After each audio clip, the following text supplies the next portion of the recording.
momentarily. I'm Deborah Gallant. I am the E4All Berkshire County Executive Director, and I'll be your facilitator today. Somebody's dog is barking in the background. It's not mine. I have cats. I'm on mute. I thought I was on mute. That's all right. We'll take care of that, Cheryl. Nope, you have to do it yourself. I did. Oh, let's try that. That worked. Thank you. I think we're all used to those dog sounds nowadays. Or in Noah's case, the kid sounds. Did you just do the screaming downstairs? I do that. All right, guys, we're recording and I'm going to share my screen to get us started. I'm sure more people will join us as we get going, but I do want to begin on time because we have a lot to cover. So let's view presentation mode. Welcome, welcome. This is our third month of E4All's deep dives. A deep dive is meant to give you a little bit more depth, literally, that's why I call it a deep dive, in a subject that we know that business owners need. And Lori, it is kind of an accident that we have a scuba business in our accelerator. So it's truly a deep dive for her. But there's some stuff you just can't cover in an E4All accelerator, or you need it a little bit later down the line. And that's how we came up with these programs. We do them once a month. We do them on Monday afternoons. I don't know why. I just felt like Monday afternoon felt like a good time to do it. They are all recorded and they are archived on our E4All website. So if you missed one or you want to go back, they're always there. The two that we've done so far were about e-commerce and about hiring your first employee. And those were both jam-packed, and I'm sure today will be as well. I am the E4All Executive Director in Berkshire County, and I am so lucky to welcome Noah Cook-Dubin, who is a former Googler, and he'll tell you more about himself later, who grew up in the Berkshires and came back to us and is a great friend of E4All. And I know some of the folks who joined this call heard about it on Facebook or someone told them about it, and I thought, I'm just going to make sure you all know what E4All is so that you don't like, what is that organization? We are helping under-resourced individuals start their own businesses. We've been doing it since 2013 here in Berkshire County, since 2019. We run pitch contests, we run a business accelerator, and we do everything we can to help people start their own businesses. And we do that all for free. Here in Berkshire County, this is the list of the folks who support us, and it's a who's who of the nonprofits and corporate folks here in Berkshire County. And I just always like to thank them, because if they didn't do that, we all wouldn't be here. So here's what we're going to do today. You're going to hear very little from me in a formal way, though Noah will tell you that I interrupt him all the time. But usually it's for the good of the content. But we've asked him to put together a presentation about getting your website found for about an hour, more or less. It's gone long on the other two. It might go long today as well. That's the part of the talk that's going to be recorded. After that, we're going to actually stop the recording and we're going to have an open Q&A. So I know some of you sent some questions ahead of time. And if you did, they were passed along to Noah and hopefully will be integrated largely into today's talk. But if you didn't get a chance, or you want to show Noah something and you want to discuss it, we've left the last 30 minutes, the part that's not going to be recorded, for open Q&A. So if you want to ask him something specific, like does my code look clean, or how does this look next to my competitors? If we have time, I know like about 50 people signed up. If they all show up, we won't be able to answer everyone's questions, but hopefully we can get to most of you. There are some polls during our presentation. We hope you'll respond to those. And also Casey, who is staying anonymous today, who's running the webinar for us, and myself will be watching the chat. So if there's something Noah says or uses a term that you don't know what it means and you need some clarification, feel free to slow us down and make sure that your questions get answered. And just since I have a captive audience, we do these every month. Next month, getting certified as a minority or woman-owned business on December 14th. The month after, in January, pause, close, or pivot, a panel discussion. How do you handle the hard times as a business owner? And then I just confirmed this negotiation skills for entrepreneurs. And you can sign up for all of these at e4all.org and check out the recordings. So I'm going to stop sharing. And I'm not going to do a long introduction of Noah other than to say he's been a great friend of E4All. And I believe you have a couple of intro slides in your presentation. So take it away, Noah.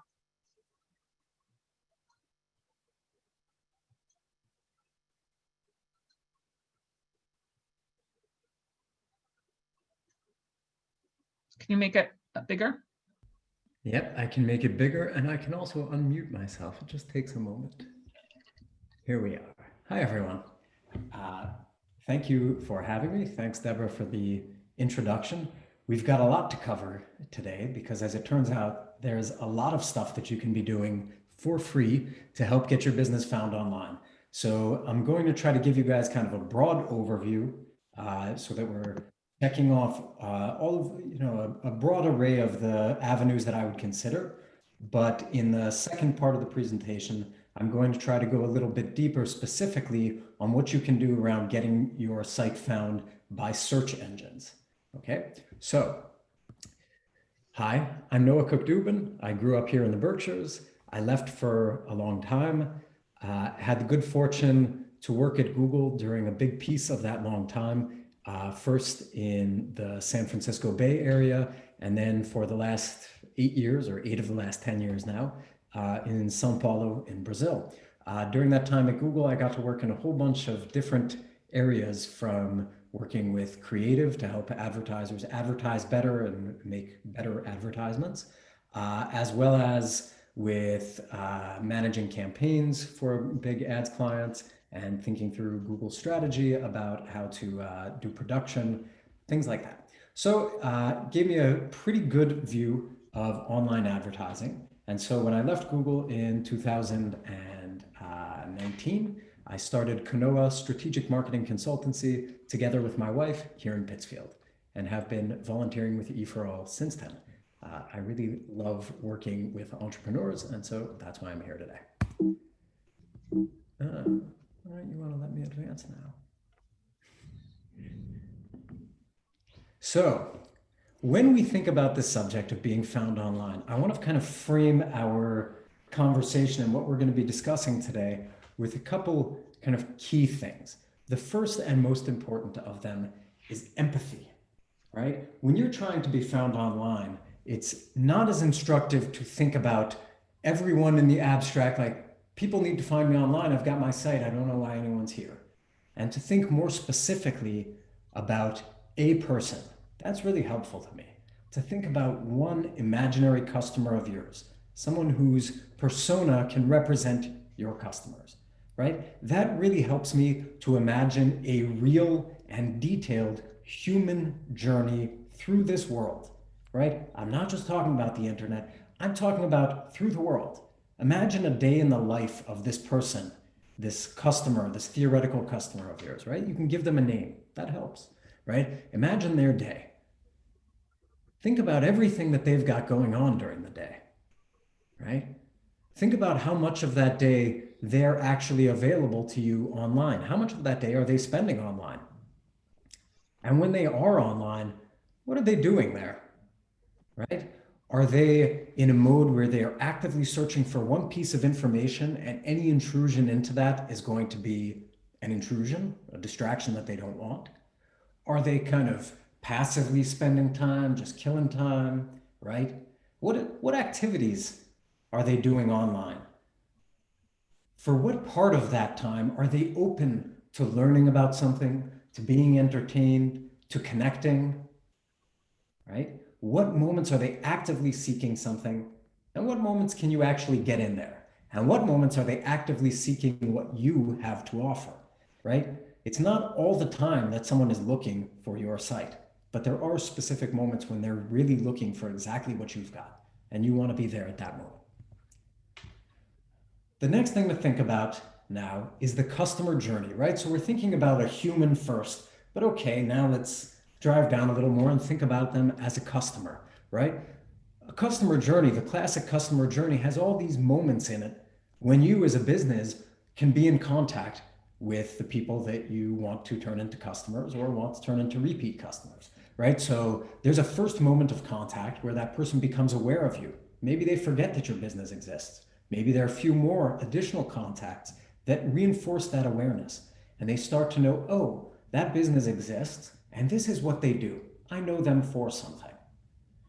Then the business might come to mind, and there's these moments of consideration, right? And as they're considering, sort of in the background still, then there's a moment where they start to think, I might need to purchase such and such object or get such and such service, right?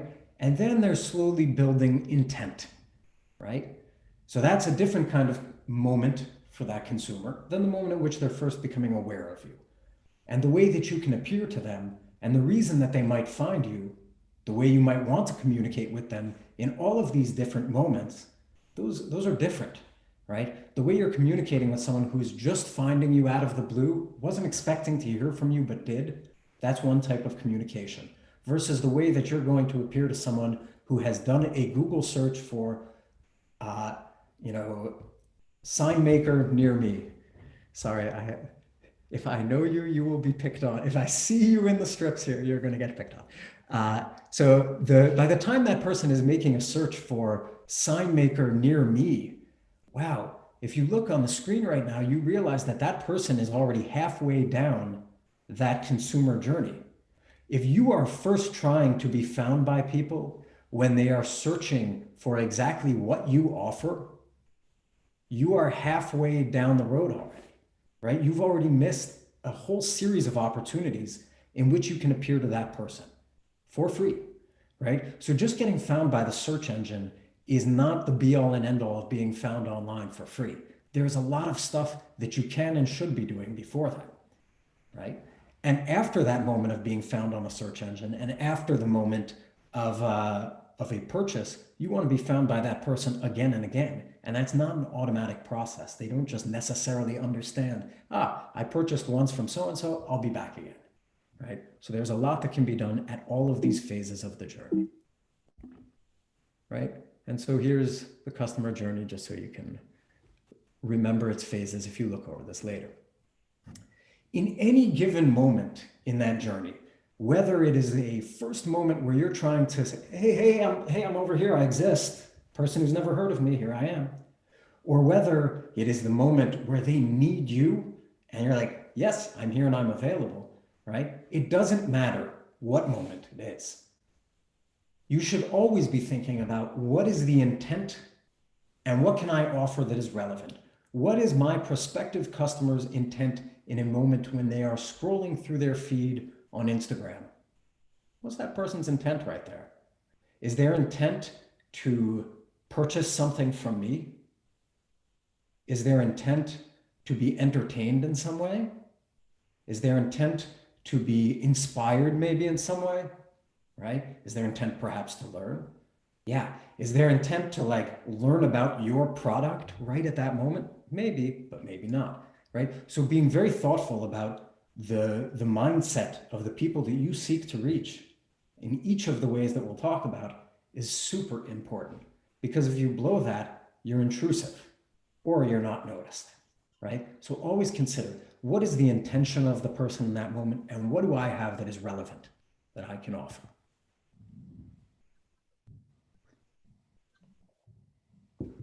If you can do one of these three things, you're golden, you're doing well, right? If you can surprise the person, oh, I didn't expect that. Right? If you can delight the person, oh, that's so cute. Oh, I love that. Oh, that's a funny joke. I'm delighted. I'm entertained, right? Or if you can be useful, provide me information that I need, especially at the moment when I need it, then you're doing well. If you're making contact with prospective customers and doing none of those things, it's a wasted contact. So those are kind of the premises that I wanted to set out here. These ideas of being empathetic towards your customer, being customer focused, human focused, and understanding where your business can fit into their lives, where the online time they have fits into their lives. And finally, thinking through how you surprise, delight, and provide something useful. So no, I just want to pause here. If anyone has questions, you can always type in the chat box. And I want to say one thing about what you said, which is, I think even when I wrote the blurb for this class, all I was thinking was, how do you make Google send you more traffic? And I think what you're backing into or going forward into is it's not about Google, it's about the people who are doing the searches. And of course, Google is the intermediary, but you still need to think about what the human experience of your brand and your web marketing is. Is that fair to say? That is totally fair to say. And I would give a yes and. Please continue to chime in because it's always helpful, Deborah. But my yes and is Google is only one of those intermediaries. So, the thought process of who am I trying to reach? What are they looking for? Well, that's not only on Google. And so that was the point I was trying to make is think about that person. And if you're just trying to be there when they type something into their browser and be like, hey, I'm that thing, you missed the boat. You missed the boat, right? Then you're just subject to the trend, the competition that's existing for keywords, et cetera, right? So then it becomes a technical challenge. But there's a lot you can do before then. Everything is connected, right? There is what I will call a virtuous cycle that exists out there, right?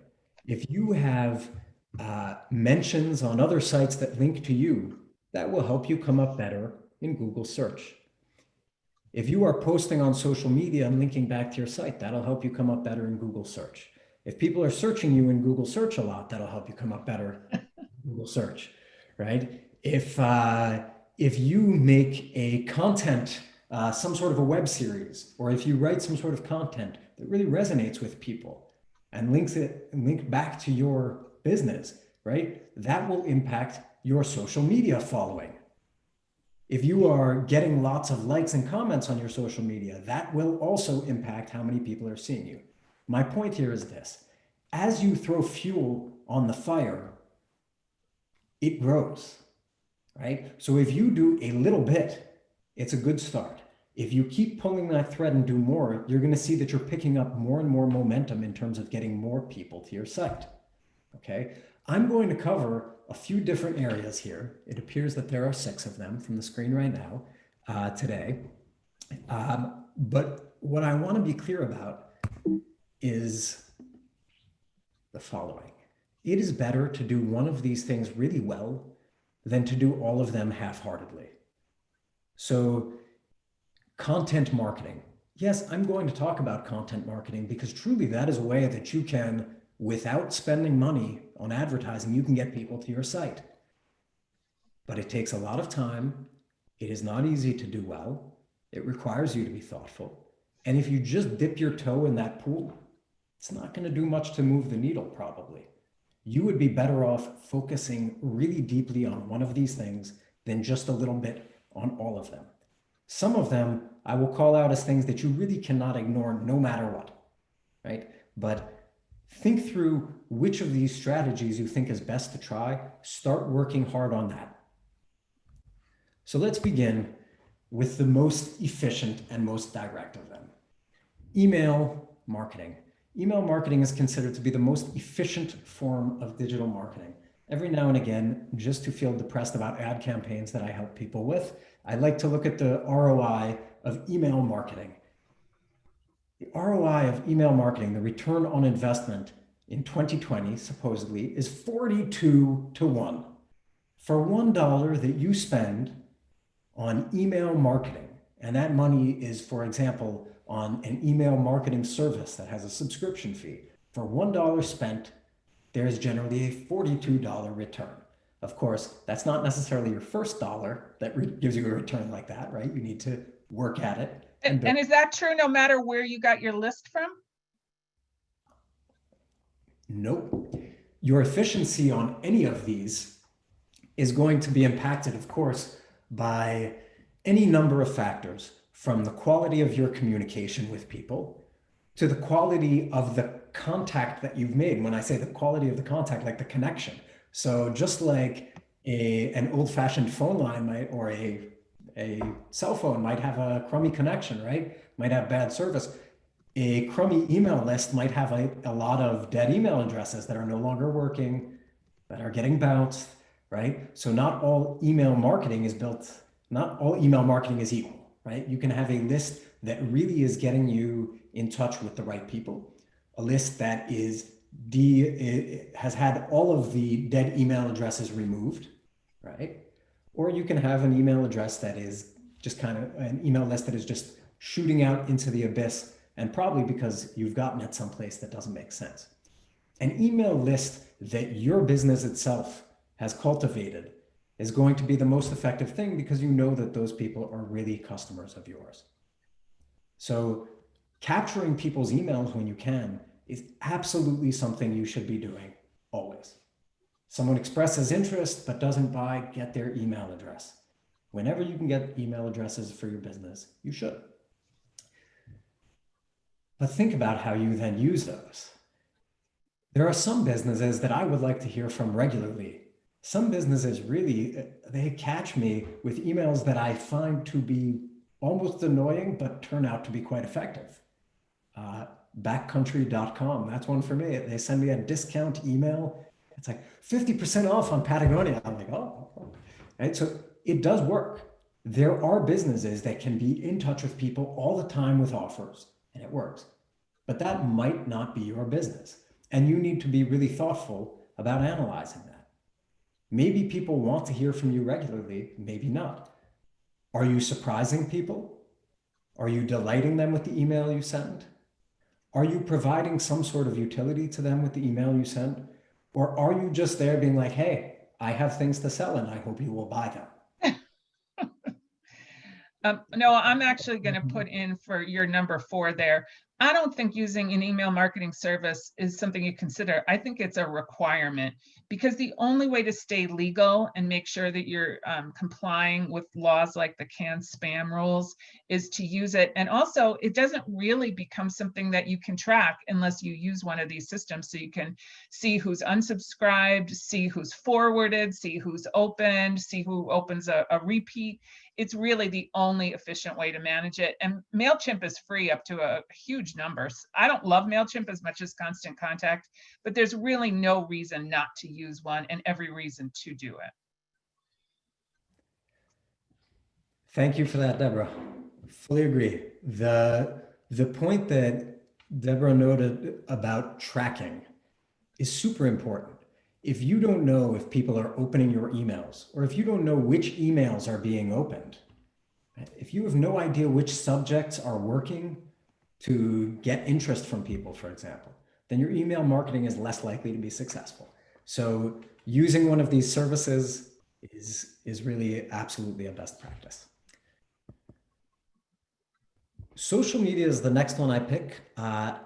In this case, because I know that for a lot of small businesses, it is sort of the go-to at this point. It has absolutely changed the playing field for businesses trying to be found online. What it allows is for you to have conversations with people in much more casual moments, at all sorts of different moments that you might not have otherwise. You know, this is the third point on the list, but I'm bumping it up to first because it's occurred to me now. As you are getting in touch with people, you know, we talked earlier on about when someone is searching for you on Google, right?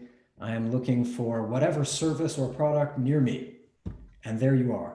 And we said you've already missed half of the opportunities to be in touch. Social media really helps you to fill in the first half of those opportunities. It's not all social, but in 2020, that turns out to be a really important piece of almost any business's strategy. I'm not going to call it essential. There are businesses that do just fine without it, but I would absolutely recommend looking deeply into how you use social media. The first thing to think about are the platforms, right? If you don't think about who uses a social media platform and for what, why are they there, then it's going to be really hard to be effective there. Why does someone use LinkedIn, right? LinkedIn, the professional social network, what are people doing there? Is it the same thing that they're doing on Instagram? Is it the same thing they're doing on Facebook? In my view, for all of those are all very different activities. You know, and I, as a user, will in different moments, you know, when I'm thinking of kind of passing time casually, when I'm casually passing time during business hours while I'm waiting for someone to show up to a Zoom, for example.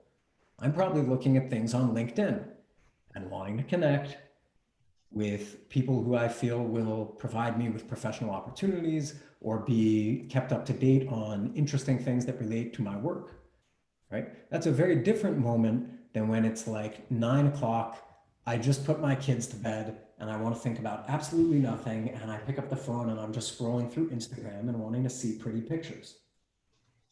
Those are very different moments, and they're often different people. Not everyone uses every social network. So you hear a lot about TikTok right now, but we don't all use TikTok.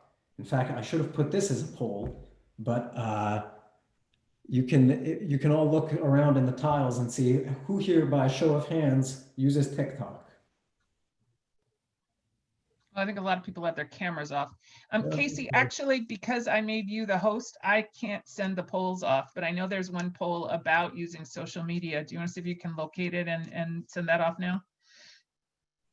So I actually don't have the power either, but let me go ahead and give you back the hosting.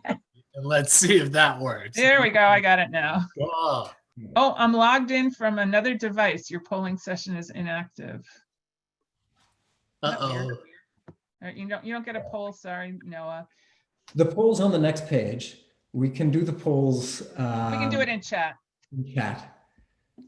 I wish that I could get this to show my navigator, but my 2 monitor setup is just too complex for me these days. So when you're thinking about social media, don't do everything. Don't try to cover all of the social platforms out there. It just doesn't make sense. Okay? Pick one that you feel makes sense for your business, the type of conversation you're trying to have with people, and your potential customers and who they are. Okay? Not everyone uses all of these platforms. Define themes that are relevant for you to talk about and that are on brand. Your business social media should not just be there posting random things. You know, ideally, you're posting things that have to do with your business and are helping to shape the understanding that potential customers have of who you are, what you offer, what you're all about. Okay, so it's not always about posting promotions or things that are happening in your store. Indeed, there are a lot of opportunities to connect with people around other things that are not strictly commercial. So when I say that, when you think about your brand as a business, what things matter to your brand? Does your brand talk about sustainability in any way? Well, perhaps you should be posting content that has to do with sustainability, not strictly as it pertains to your business, but as it pertains to the world in general, as your customers might find useful, interesting, etc. Right? The themes that you define should be very deliberate. You can work on them over time. Businesses that do that are much more likely to engage users over the long haul.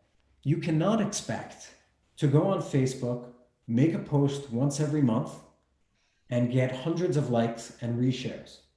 That's not how it works. When I mention the virtuous cycle of little actions that happen that connect all of these different ways of you getting found online, social media is the little universe where that is most visible. If you post regularly on social media, if you engage with people who comment on or like your posts, if you invite people to like your social media page, and this is what I'm talking about right now, these examples are very Facebook specific. I think it's very easy for us to visualize, but all of the social platforms function on the same concept of rewarding participation and consistency. So if you are consistently engaging with the people who you're connected with on social media, if you're liking things as your business, commenting on things as your business, if you are joining groups and commenting there, these are ways that you can kind of build up and throw fuel on that fire. That takes a lot of effort. So you want to think about how you can do this more efficiently. When I talk about defining themes and defining a calendar, you can think through an entire month of posts in just an hour if you think through, okay, what are the themes that my business likes to talk about? What are the promotions perhaps that we use, right? If you put promotions on your social media, how often should we do each of those? And then you make yourself a calendar and say, okay, Tuesday morning is going to be the day that I post something interesting about sustainability. Thursday afternoon is the time that I give a shout out to a local business that I see who's out there working for the greater good, because I'm trying to position myself in a conversation around community and contributing to the community. So on Thursdays, I'm going to shout out a business. On Saturdays, I'm going to do this promotion. The first 10 people to respond get such and such discount, right? So really thinking through week by week, day by day, week by week, what am I going to do? And creating a calendar ahead of time. What that does is makes it much more viable for you to stick to it. Without the calendar, it's extremely hard for you to get any consistency. And if you're inconsistent on social media, it's pretty useless. Okay, so what I want, sorry, that was a harsh way to put it. It's not completely useless. There are things you can do with social media without being there all the time, week in and week out. But you get out what you put in.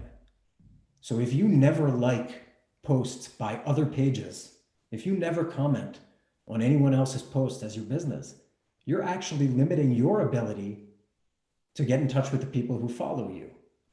The way that all of these social platforms work, they bring up the posts by the people who are participating a lot. So if you're always on Facebook, the people who follow you are much more likely to see what you're posting than if you just drop by once every month. And Noah, this isn't about posting a pretty picture of the sunset on your personal account. This is about logging in as your business and engaging your audience around topics to do with whatever it is, sustainable ponds and lakes for Lori, or beautiful signs. I know Lindsay posts a lot on Facebook and Instagram, but it has to be as Neathawk Designs, not as Lindsay Neathawk.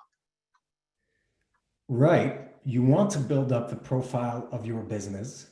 I know for a lot of entrepreneurs, especially a lot of people when they're first getting started, it's pretty common for them to have built up their personal profile, their personal standing in a certain area. And there's this really difficult moment of saying, okay, now I'm going to start posting in the name of my business and interacting in the name of my business, and try to get the people who followed me as an individual to come over and follow my business as well. That's an important moment to deal with and get through, and just do it like a Band-Aid, right off. The sooner you do it, the better. The sooner you start posting under your business name, the better. But yeah, what Deborah said is absolutely true. The way that I would use social media as an individual to post a picture of a beautiful sunset, that's probably not what I would be posting from my business account. Although I know of a certain entrepreneur I know who leads hikes in the Berkshires. And so, okay, for that person, it might be on brand. It might be a theme worth using. But if I'm a sign maker, I'm not going to post a picture of a sunset, because that probably doesn't align with the themes that I'm developing, right? So as a sign maker, if my themes are around like materials, right? I use the best materials, and I want people to associate my brand with use of superior materials. Well, maybe I can start posting things about materials, about what wood is best for different uses, beautiful pieces of wood, you name it. I'm spitballing here, which is very dangerous always. But and Lindsay's actually pointing out that you can post on your business page originally and then share it to your personal page, so you get cross promotion to the folks who did know you personally. I think that's a good point. Yes, and as I use examples, please note that I'm just grasping for examples off the top of my head, but it's possible that Lindsay does all of these things exceptionally from the Neathawk Designs profile. So certainly don't mean to imply anything by the examples I use. It's just that I know Lindsay. Hi, Lindsay. Again, think about how you're using social media. Be very deliberate. What is your goal with a given post? You can sell things, think about that customer journey that we started out with, right? You've got awareness, consideration, intent, purchase, retention. As you go through time, right? You can actually work on any of those phases. You can sell something right there on social media, but is that your objective in every moment that you're posting? Maybe your objective is in telling an interesting story that people say, that is interesting, I would like to reshare that.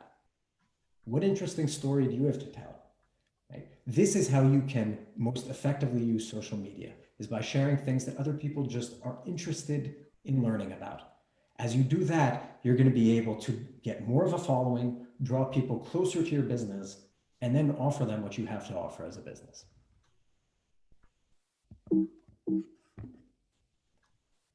Okay.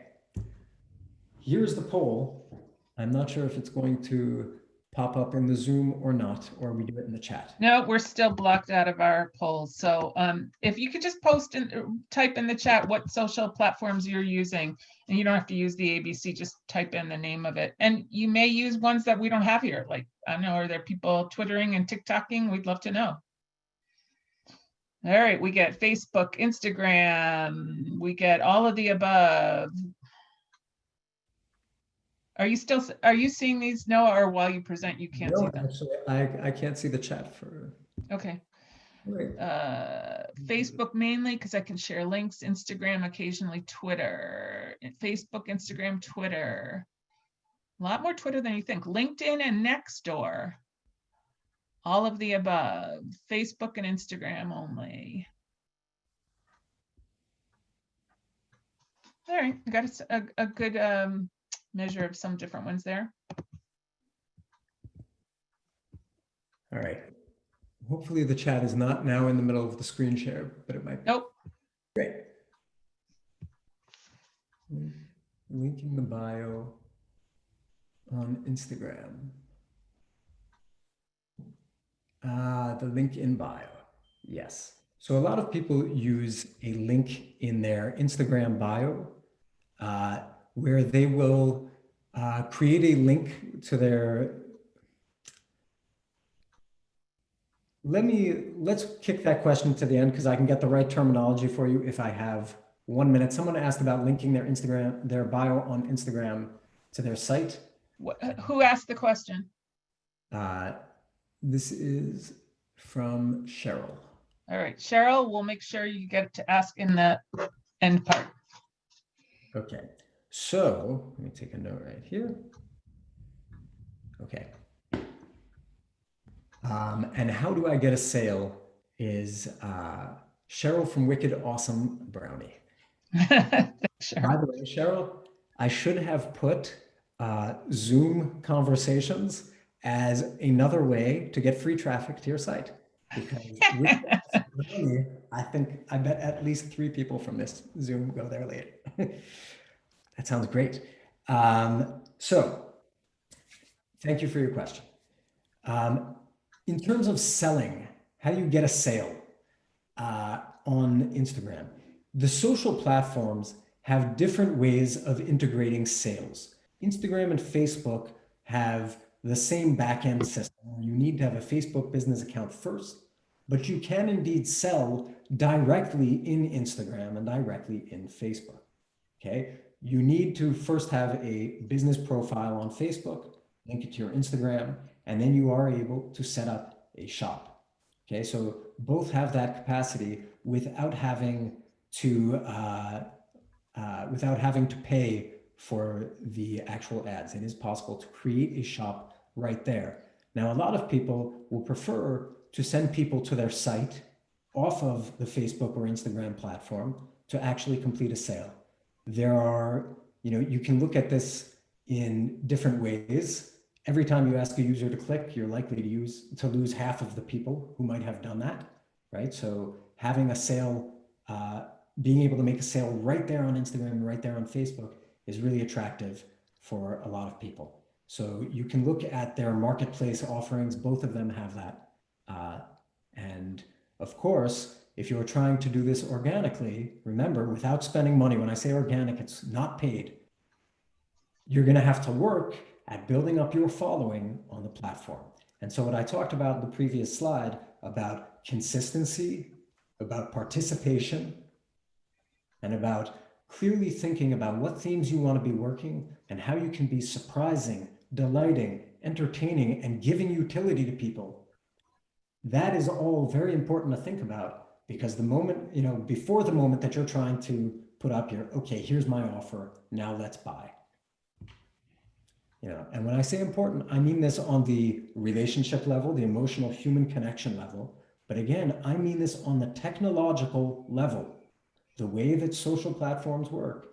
If you are participating and you are consistent and people are responding to it, then the things you post will show up more frequently for those who follow you. Okay?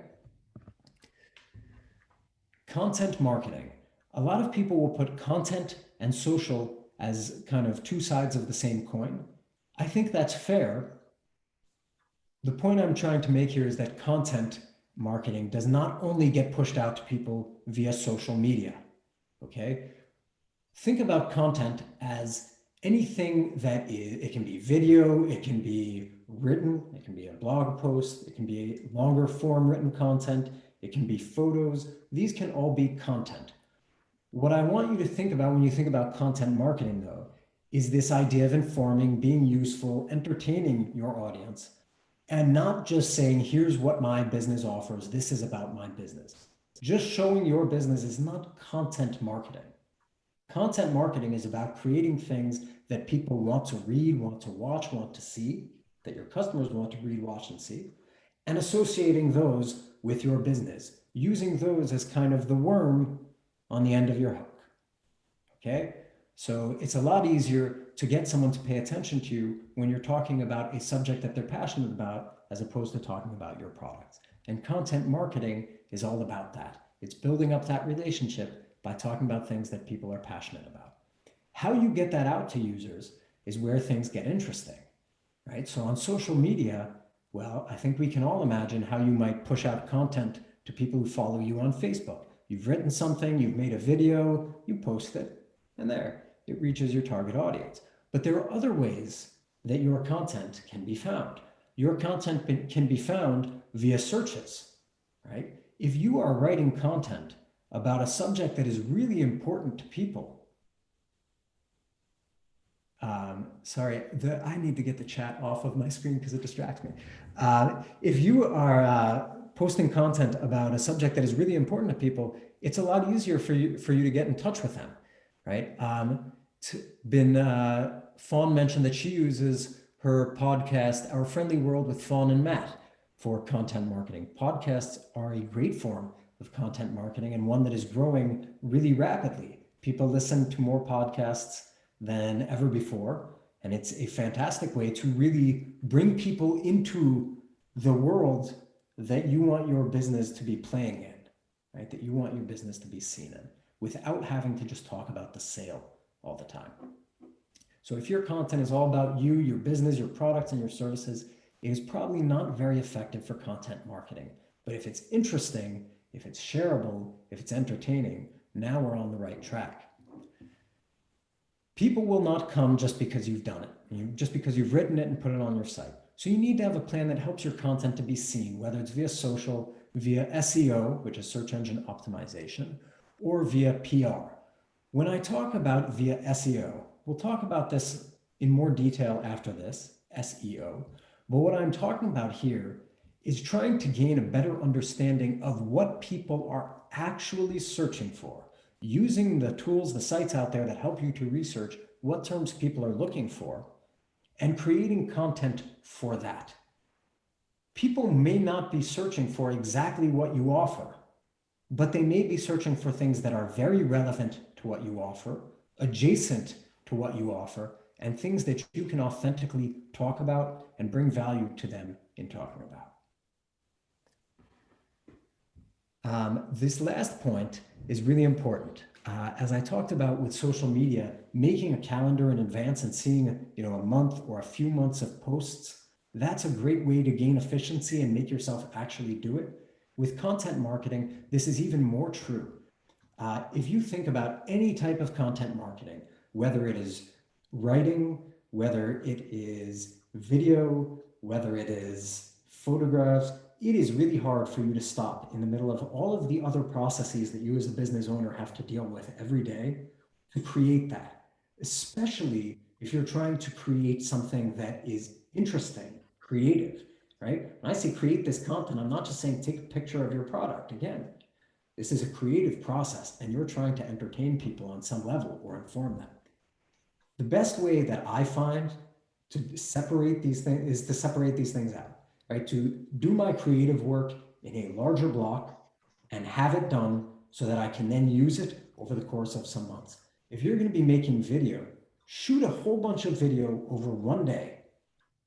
Think about how you can repurpose it for the different platforms you use. If you use different social media platforms, right? There is a difference in what I would post on Twitter versus, what I would share on Twitter versus what I would post as a video on Instagram versus what I would post on YouTube, publish to YouTube, and share with everyone the YouTube link, right? Those are different types of content that people want to consume on each of those platforms. But you can create content for all of them in one shot. You can create the raw material in one shot, right? So think about, how do I gain efficiency by streamlining and making, videos that I'm going to be able to use over the course of several months and recut into a 15-second video, into a longer conversation that I share via LinkedIn, perhaps, whatever it may be. Noah, can I interrupt for just 1 second? All of this kind of scary, right? It feels like, wow, it's a lot of work to do the social media, to do the content, to repurpose it all the different places, to think about a blog or podcast or a public relations, which you just brought up. One of the things that I try to ground our entrepreneurs in is you need to make sure that all of this effort that you're putting in, and it can be very worthwhile, is driving the audience to take an action that actually helps your business. I don't want you to be posting pictures of cute kittens and spending a lot of energy on cute kittens if they have nothing to do with your business. And then when somebody arrives on your website that has nothing to do with kittens, they don't buy anything from you. They don't subscribe. They don't give you their email address for marketing, that there's no call to action on your website. So the effort that you put in is like a bright, shiny object. It's just distracting and it's not really going to help the bottom line. So I feel like I needed to say that somewhere. This might not be the right place, but it can get so absorbing to do all of this work. Thank you. It's a great point. And I think as we were talking about content marketing was exactly the right time to mention that, because, there's one of the questions actually that came up before our session. Should everyone be doing content marketing? Yes and no. Yes, in that it is worth you having a conversation that is ongoing with your customers, that is not just around, hey, buy from me right now, but no, in that it's a lot of work, right? So as Deborah has mentioned, it can be really intimidating to look at all of these things and think about trying to execute on all of them. Again, I don't think that you should attempt to do them all. Try one, see what's working, figure out what's working within that approach, right? If you decide that social media is the best way for you to focus your efforts and bring people to your site for free, great. Work hard at social media and start to track what is actually effective there. What things are getting a response from people? And is it actually impacting on sales? So I think it's a great point. It's really important to think about that always and to be aware of it. I think it's good to track and schedule how you're tracking things. A lot of what any entrepreneur does can be based in goal setting. It grows, it's much more effective when you have a goal and you have a time for that goal. So if you're working on social media and you say, my goal with social media is to bring in another 100 followers in the next 3 months, and this is my plan for doing it. Okay, that'll keep you kind of honest about how you're going about it. But take it one step further, as Deborah suggests, which is, okay, if you get 100 followers, is that actually moving the needle for you? Is that helping your bottom line? Or are you just sharing really nice cat photos and not making more sales as a result. Thank you. Always good. I'm terrified what happens if I ever present for E4All and Deborah's sick that day. I'm in trouble. No worries.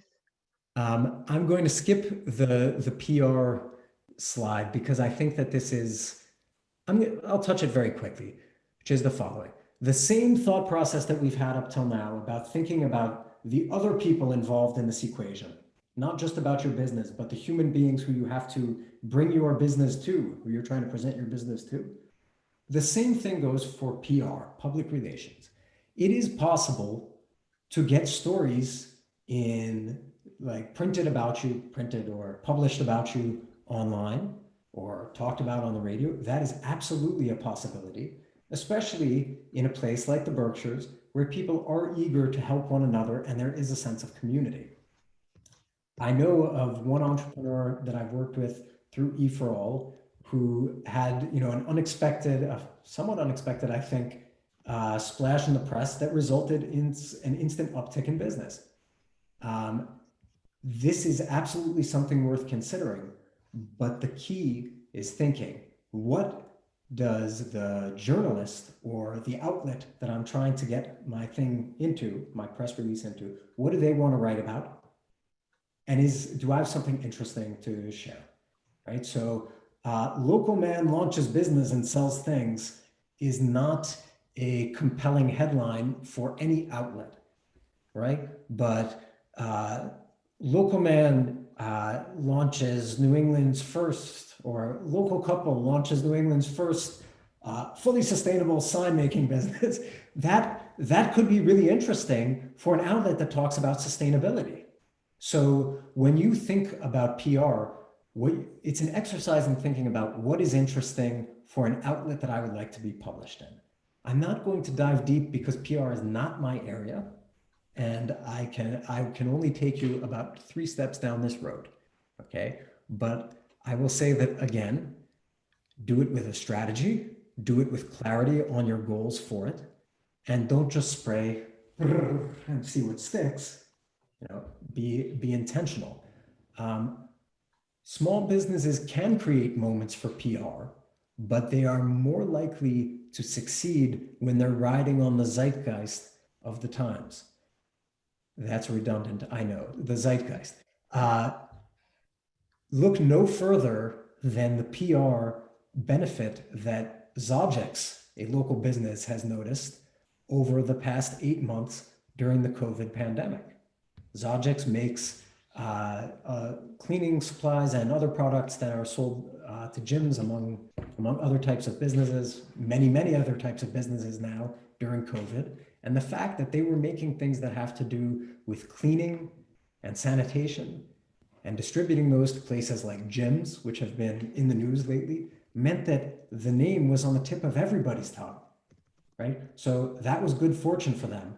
If you're thinking about PR, be opportunistic. There are opportunities for PR that will come up. It's worth jumping on them when they arrive.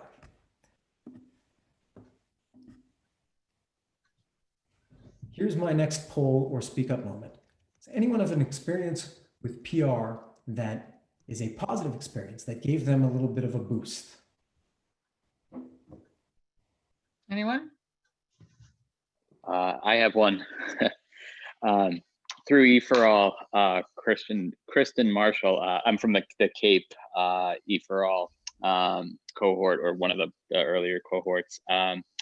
She had turned me on to a reporter that she knew, and my company specializes in home Wi-Fi networks, and they were able to put me in an article, and I got our picture in the paper, and then contributed to an article, and I saw a good little uptick in business, and a lot of people I knew in my area saw the article. So that was pretty cool.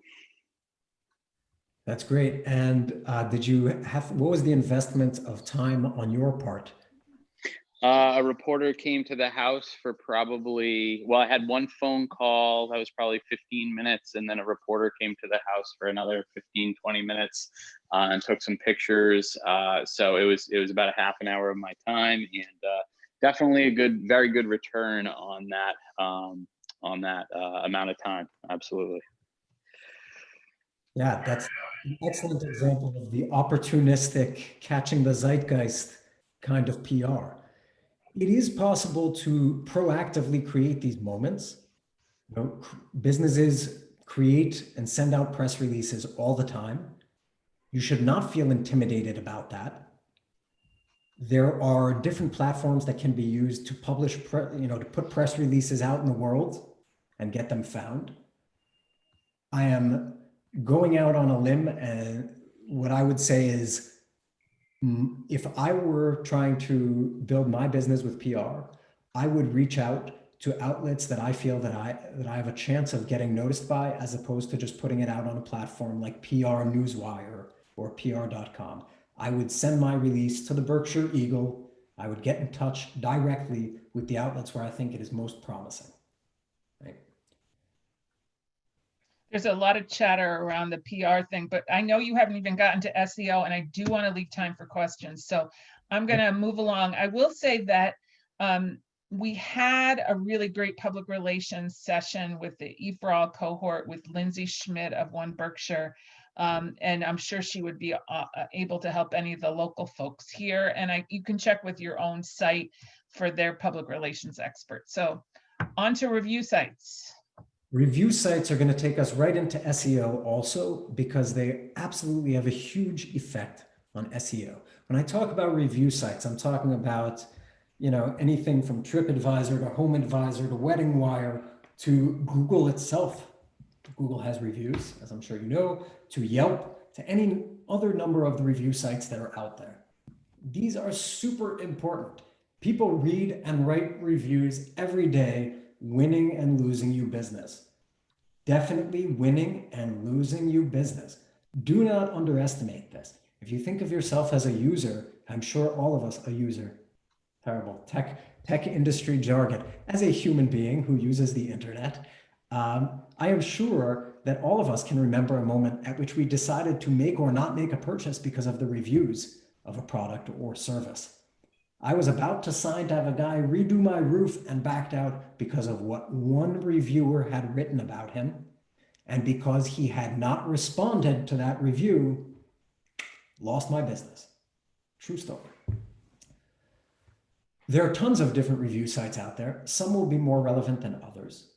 You should prioritize, just like social networks. You cannot keep up with all of the different review sites out there. So get a sense of where people are writing reviews for your type of business. Just like social media, the review sites, one could say, prioritize participation, which is to say, when you completely fill out your profile, you're going to come up more in the review site. You're going to come up higher in their results, right? So if there is a place to put the hours that your business is open, if there's a place to put a link to a menu, a link to your site, photos of the store, photos of you, whatever they're asking for, tags to describe what your business does, whatever they are asking for when you are creating the profile for a review site, it is a best practice to give it to them, give it all, okay? Now, if you have absolutely terrible photos of your business, do not put those there just to get that little bump from the review site algorithm. No, go take better pictures of your business and then put them there, right? What's on the review sites can do a lot of harm and a lot of good. But the point of participating and being complete is what I want to reinforce here. Just like social, you want to be monitoring it.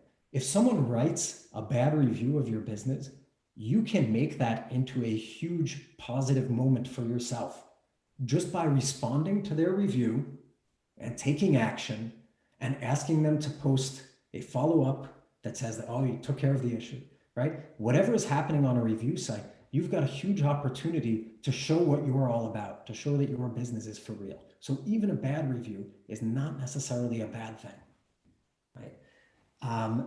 These review sites will often come up higher than your site will in search results that are relevant to you.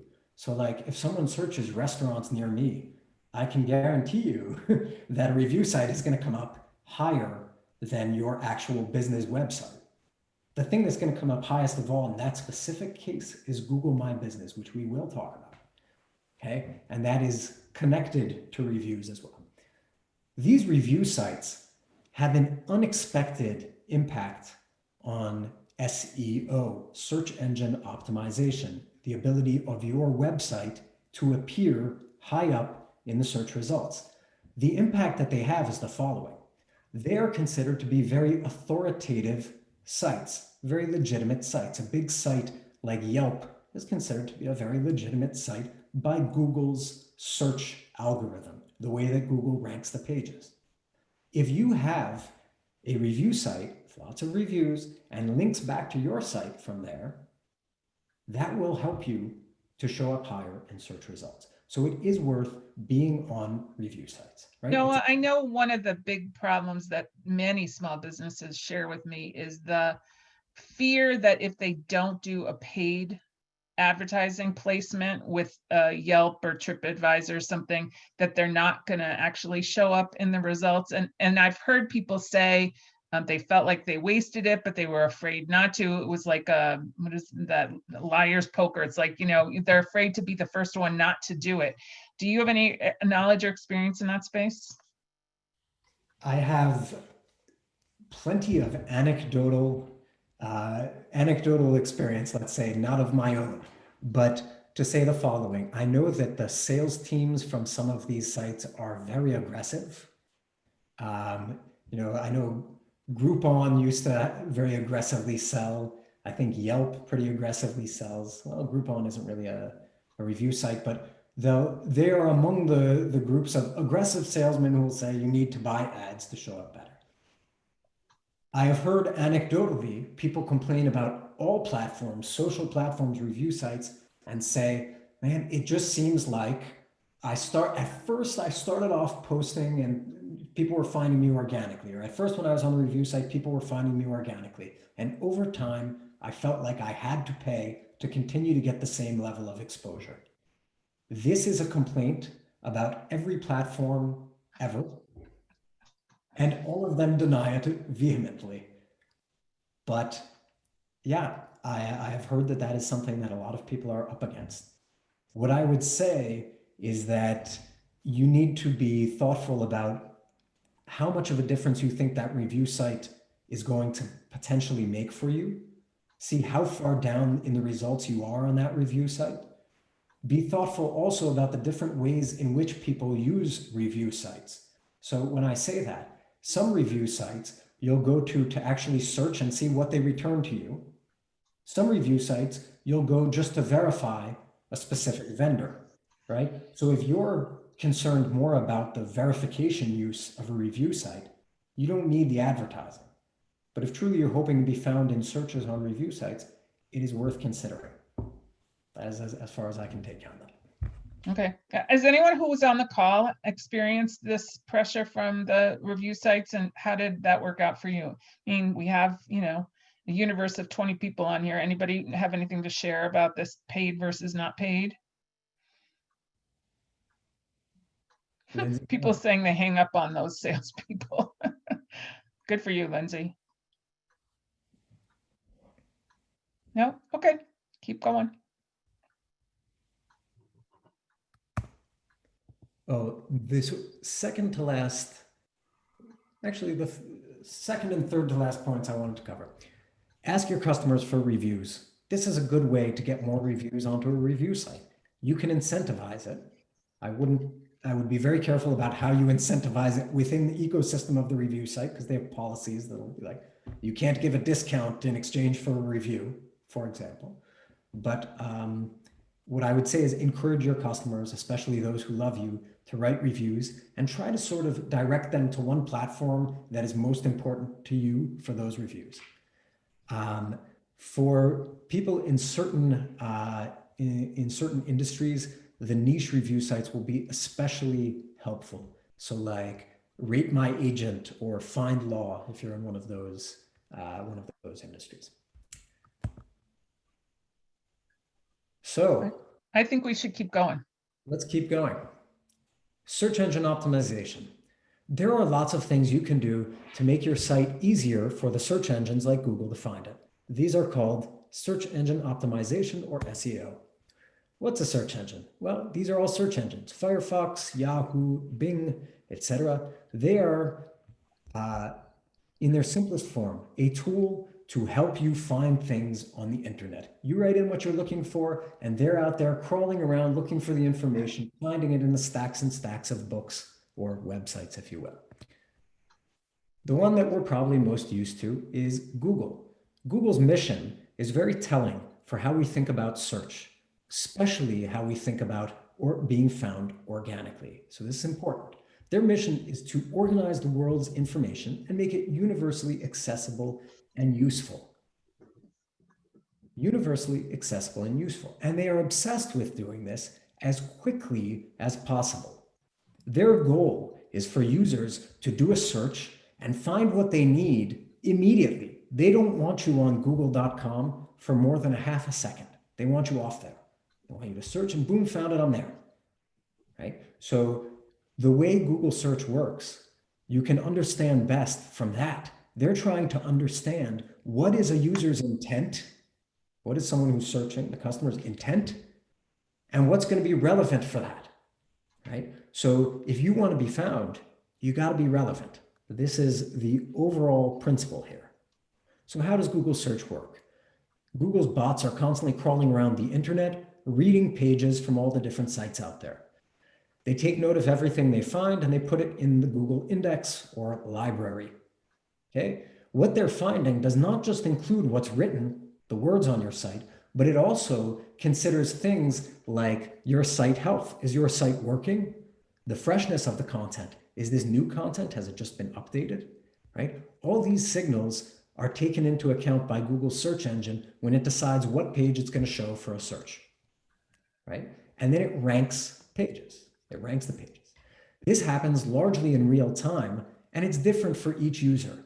So what I see when I search for sign maker near me will be different than what Samantha sees, which will be different from what Travis sees, which will definitely be different from what Lindsay sees because she's been searching it a bunch, and so her results are all crazy, right?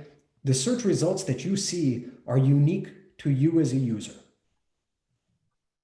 Confusing and difficult for a website owner to contend with.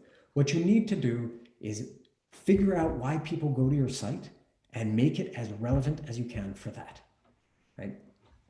I'm going to skip this because I think I've made the point that needs to be made there. Google deals very differently with different types of searches. Not all searches are relevant to you. Excellent journalism near me, well, that's not a search that I do often, right? But scuba lessons near me, that might be, right? The searches that are made for specific questions, what's the capital of South Dakota? Come out one way. Searches that people make for products like travel mug come out another way. And searches that include local terms like near me come out another way. So you'll want to think about how are people likely to be looking for what you're offering. I'm going to show you a few search engine results pages that will help you to understand how these differences kind of shake out in the real world.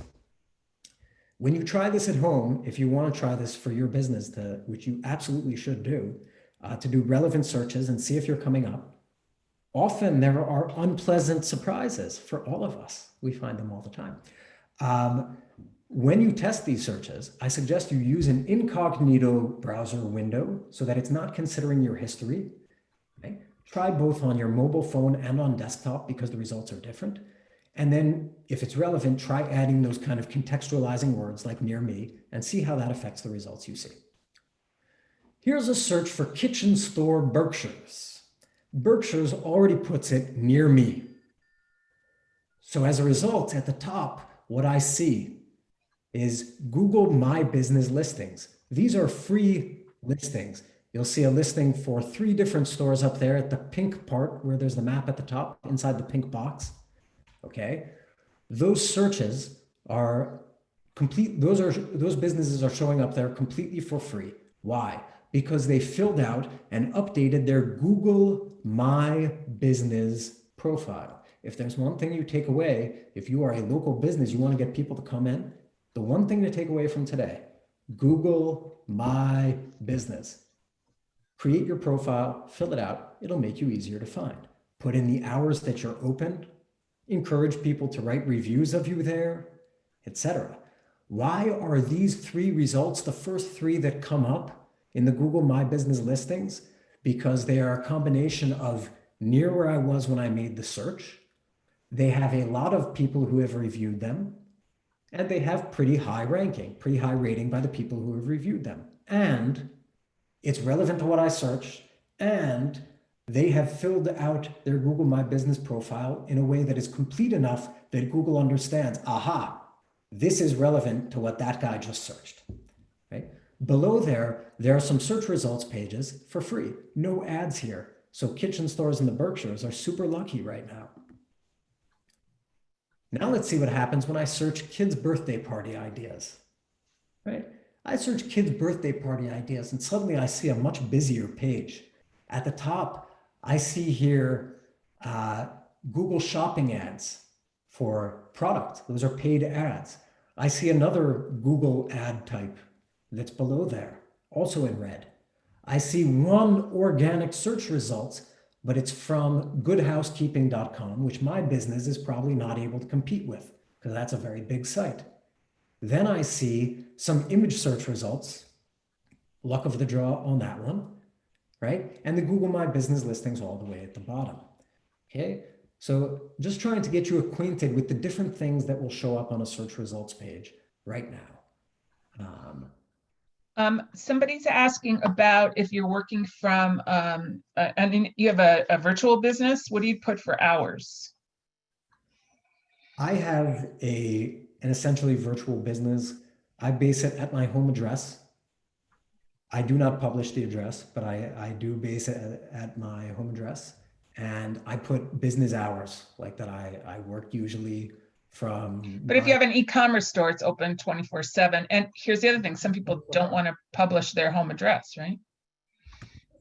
So Google My Business specifically is for local businesses, brick and mortar businesses. You can use it and use it to good effect, even if you are not strictly a brick and mortar business, but that is the use case that they've created it for. So you can say that you're open 24 hours. You can opt not to put certain pieces of information in your profile and to indeed put others like your phone number. So that's up to you what you share within that profile. But indeed, yeah, it is meant for local businesses principally. You'll see here, the one thing I wanted to note from the last example to this one is the following.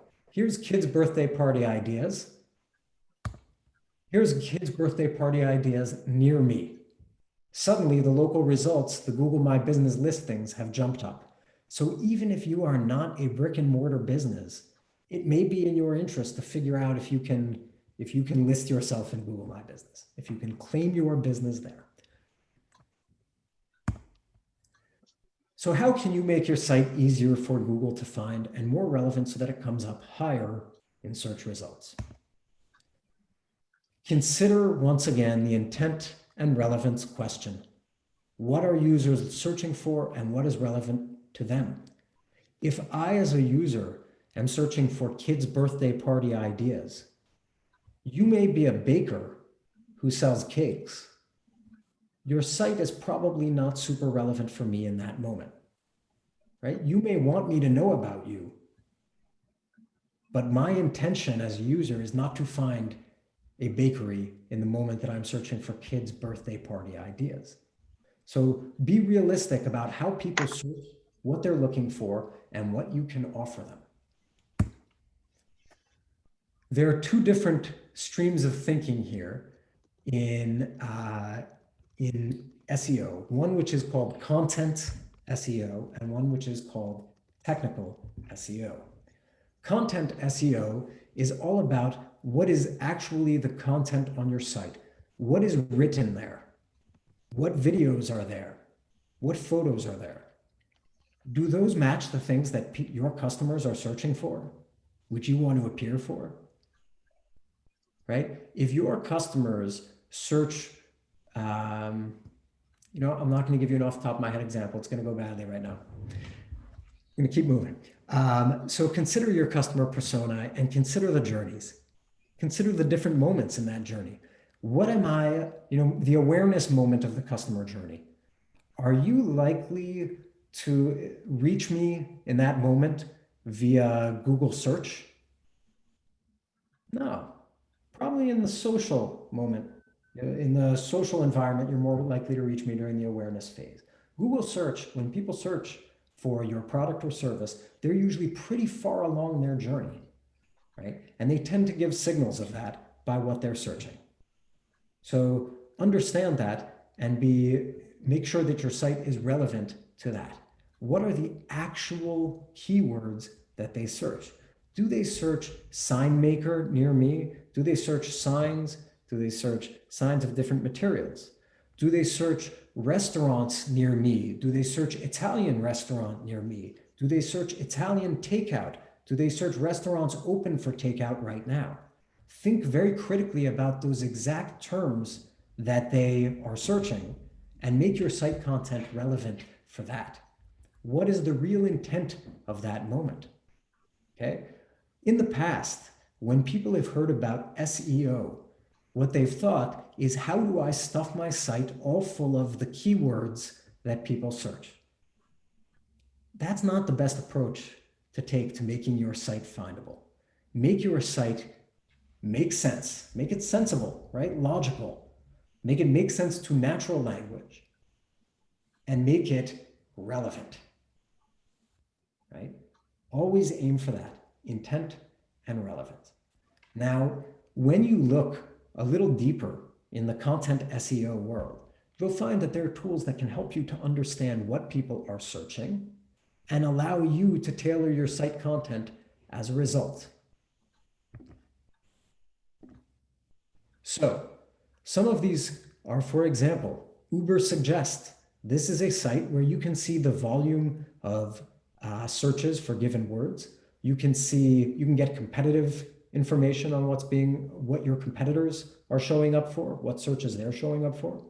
You can actually type in the URL of another site if you have a paid membership, and see what search terms are bringing up that site high up in the search results. You can get a really good idea of what you need to do to make your site more relevant for the people who are looking for you, based on real volume, real data about what people search.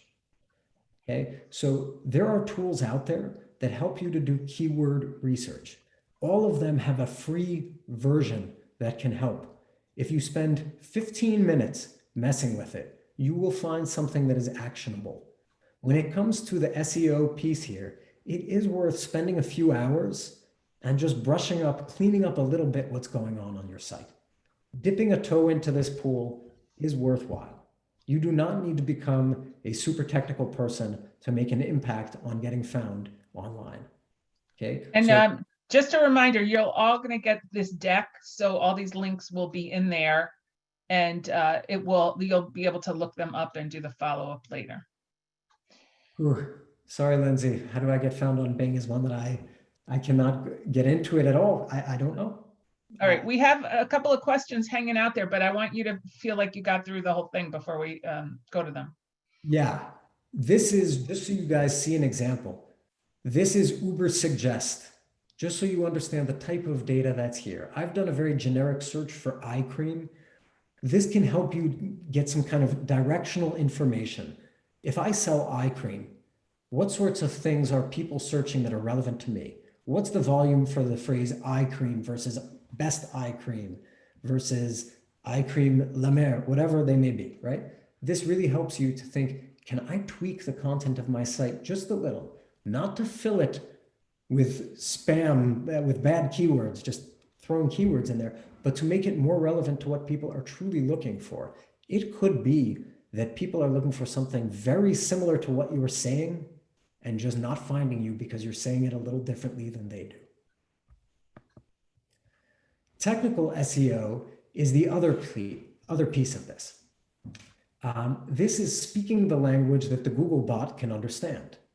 Okay, this is stuff that you do just to make sure your site is kind of cleanly coded and working as expected, a lot of it, okay? Some of these things are like making your titles and slugs consistent and intuitive. What are titles and slugs? Well, what's a URL? Let's start with that. It's the address of your site, www.yourwebsite.com. Let's say there's a section on your site that has your product. Let's do you one better. Let's say your site sells cleaning products.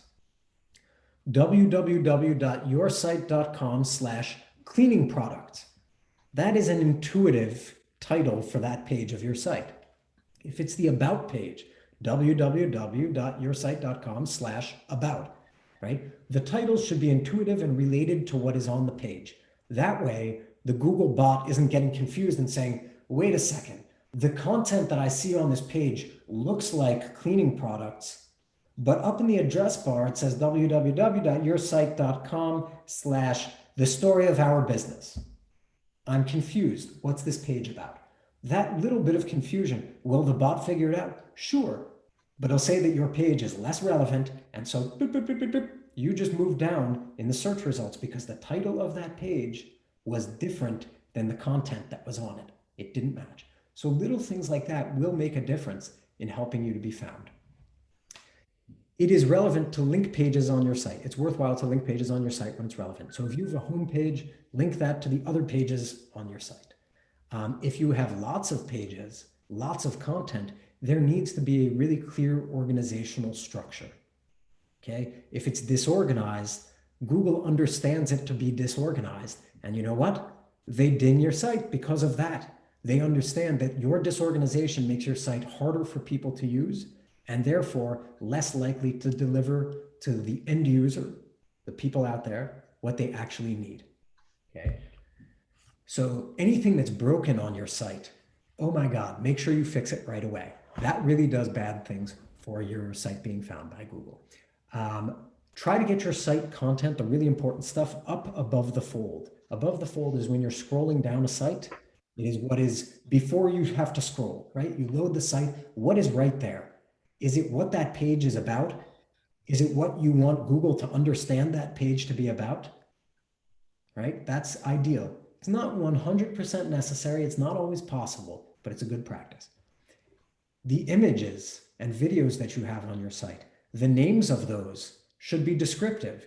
If you have a video of scuba diving under the Great Barrier Reef, then it should say that as the name of the video. Or better still, if you are trying to bring people to that page of your site to talk about the responsibility, like how a scuba student and instructor can behave responsibly, you might caption that picture or video as scuba class uses proper equipment to not damage Great Barrier Reef, right? If that's what the page is about, is responsible scuba diving, then make the picture about responsible scuba diving. Google is so smart right now. It understands concepts well beyond what we think it does. It does not need someone to type in best practices for sustainable scuba diving to understand that that's what they're interested in. And indeed, to understand that that's what your page might be about. Lori, I'm not sure if you actually have that page somewhere on your site, but for Google to understand that that's what the page is about, it will draw from all the stuff on that page and amaze us at how well it figures out, oh, this page on Lori's site is about best practices to be sustainable as a scuba diver. So the alt text for images and videos is important. Site builders like Wix and Squarespace, I know a question came up about this.